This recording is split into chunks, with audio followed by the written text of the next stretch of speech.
Jared Goff gets caught up in his feelings. The Galaxy welcome back their leader, but it seems too little too late. And the future does look bright for both USC and UCLA. But for this season, maybe not so much. Good morning. I'm James. And this is your daily dose of sports and snark for the greatest sports city in the world, Los Angeles. This is the faithful Angelenos Morning Report. It is July 9th, 2025. Welcome back to the Sanctum Sanctorum of LA sports. Hey, do you like being in the know about LA? Well, if you do, clickety-clack the like button. Clickety-clack the subscribe button. There's a notification bell. Hit that. It'll let you know when we drop new content. Sharing is caring. Let people know we exist. And by all means, comment. Now, before we go through the news and notes, a look at the scoreboard. Milwaukee 3, Dodgers 1. The Dodgers have lost 5 consecutive games, and the press is doing all they can to get you to panic over it. To which I ask, why?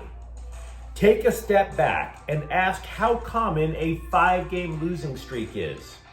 It's actually pretty common, wouldn't you say, over the course of a 162-game season? The Dodgers haven't had one since 2019. That is a standard of excellence. That is not a team falling to pieces. So again, why panic? Meanwhile, today, the Dodgers are in Milwaukee at 11 a.m. Colorado is at LAFC at 7:30 tonight. Something that should concern supporters of the black and gold. They are technically 7th in the Western Conference, but that's only by tiebreaker. In points, it's a 4-way tie, which means they are tied in points with a team that wouldn't qualify for the playoffs if it started today. Now, what do you say we get to the news? I thought the whole Jared Goff, Sean McVay thing was quashed, which is the way it should be. When you get so emo that you let all of your private stuff just fly out, you risk losing your man card. You know, you can say a bad thing happened to you, but when you start dwelling on it, it starts to make your friends go, bro, you've got to maintain. Stoicism is a thing, my guy. Getting caught up in your feels is what you would expect an ex-girlfriend to do. And that's, look, I'm twice divorced. After my first wife said, I want out, you know what I did the next day? I went to work, kept my mouth shut. My soon-to-be ex-wife, meanwhile, was calling all my parents and friends and telling them what a lousy person I was.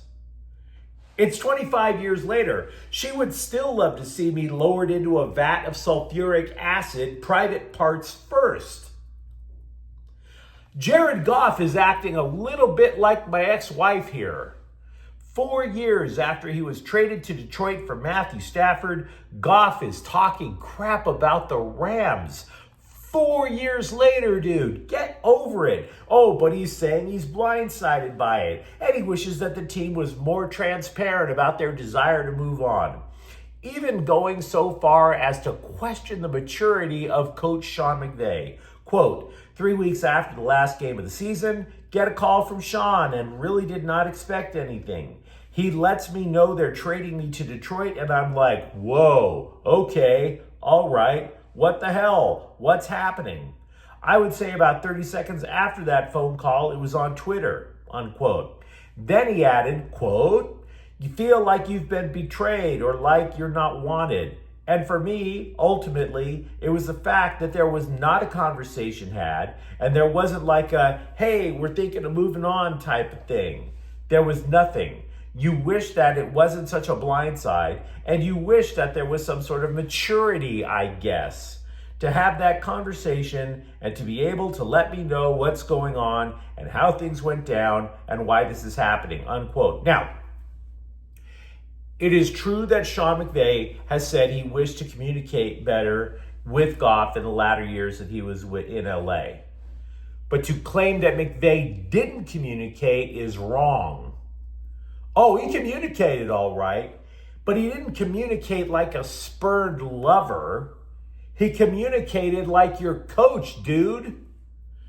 McVay was begging Goff to take more deep shots because that would spread the field out vertically and that would open up passing routes underneath. Goff wouldn't do it. Goff went from a gunslinger, the master of the play action fake, to a game manager.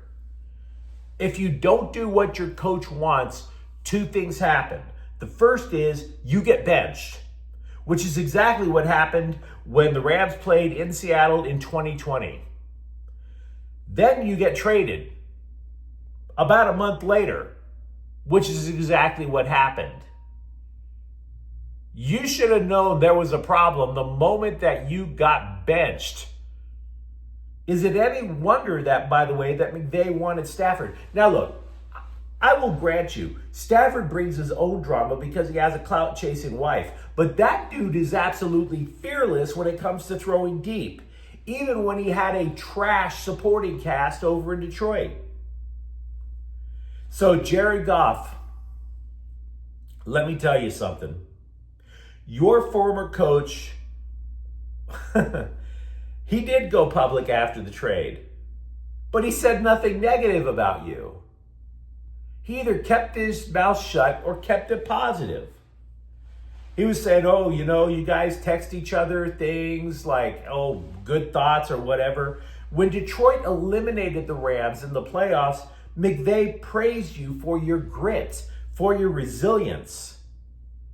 Meanwhile, you're dragging the guy. I am not going to be lectured on maturity from someone who looks like a stunt double for Ryan Gosling in the Barbie movie.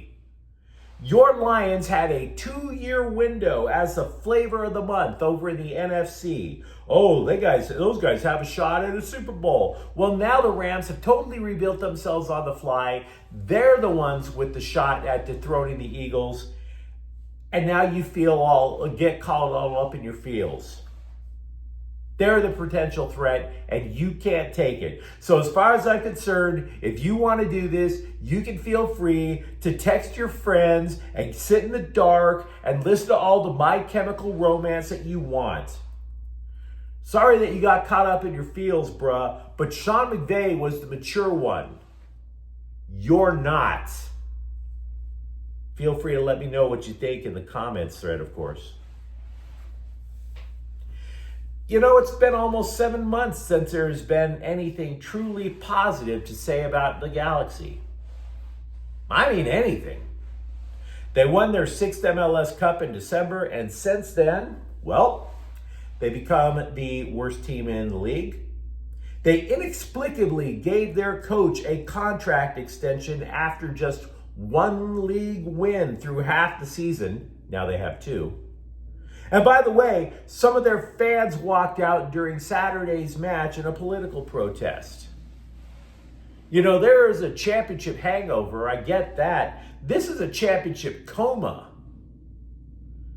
They flatlined. Somebody needed to bring out the paddles. And finally, midfielder Riqui Puig is back at practice after tearing the anterior cruciate ligament in his knee last year. So yeah, finally something good to talk about. Everybody is acting like this is the lifeline that was desperately needed. It's not a lifeline. The Galaxy have 13 matches left in the season, and they are 14 points out of a playoff spot. They'd have to get, 10 wins to have a shot in 13 matches? Meanwhile, Puig is still weeks away from playing in a match. Just because you're running around out on the pitch, you're not getting thrown into the next match. He took part in individual drills too. Look, this is going to be great for the Galaxy in 2026.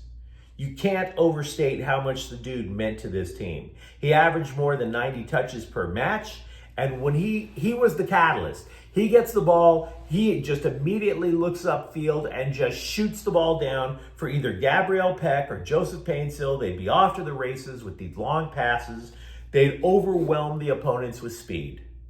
Last year, Puig, by the way, scored 13 times, added 15 assists, which means that Puig participated in almost a goal per match. 28 participations in a goal in 29 matches. So keep that number in mind. Because so far this year, the Galaxy have just 22 goals in 21 league matches. PU. Love the Galaxy. I don't think this guy is going to be the savior for this year, folks. Speaking of tempering expectations, I want to do that a little bit for both USC and UCLA football. Now, I've been hyping their recruiting efforts for months. I like what the hell both of those programs have been doing. Both are currently ranked in the top 10 for the class of 2026, but that's next season, guys. That's next year. We don't know yet how things are going to shake out this year, but there is a hint. The Athletic rated the top 35 players in the Big Ten. The Trojans and Bruins had only one each. Receiver Makai Lemon for the Trojans at 25, and in a bit of a surprise, quarterback Nico Iamaleava of the Bruins clocks in at 34. Now, to be clear, I don't know how much value I want to put in this. I'm not saying this is the deciding factor.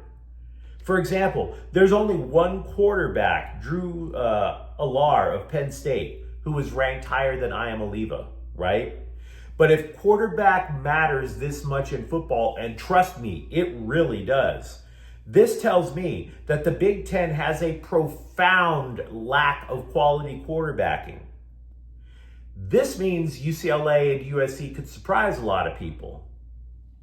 I mean, if you don't have a quarterback, you're not that great. So if the only truly good one is Allar, and Iamaleava is right there, right behind him, that tells me anybody could be in for a surprise year.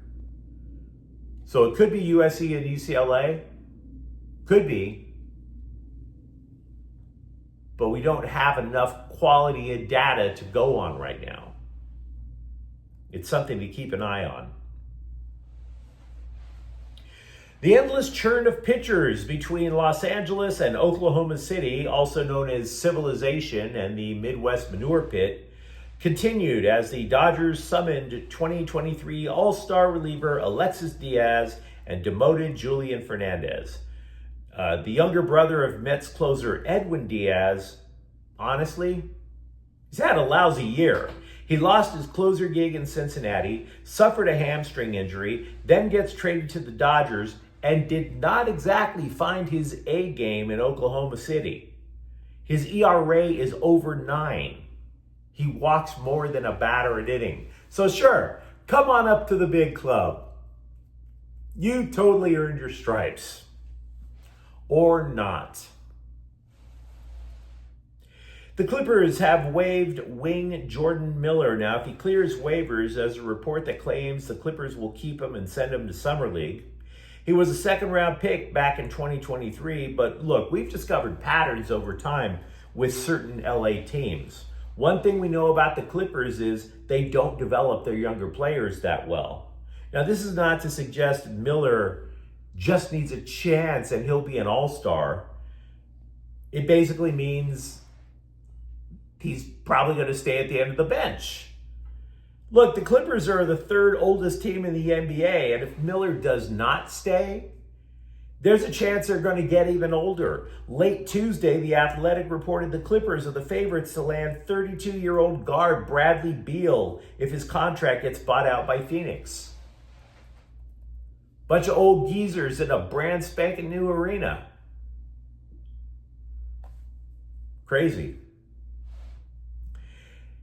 Italian legend Giorgio Chiellini, who won MLS Cup in the sunset of his playing career with LAFC, well, now he owns part of the place. He's a legend in Italy, having spent much of his 22-year playing career with Juventus.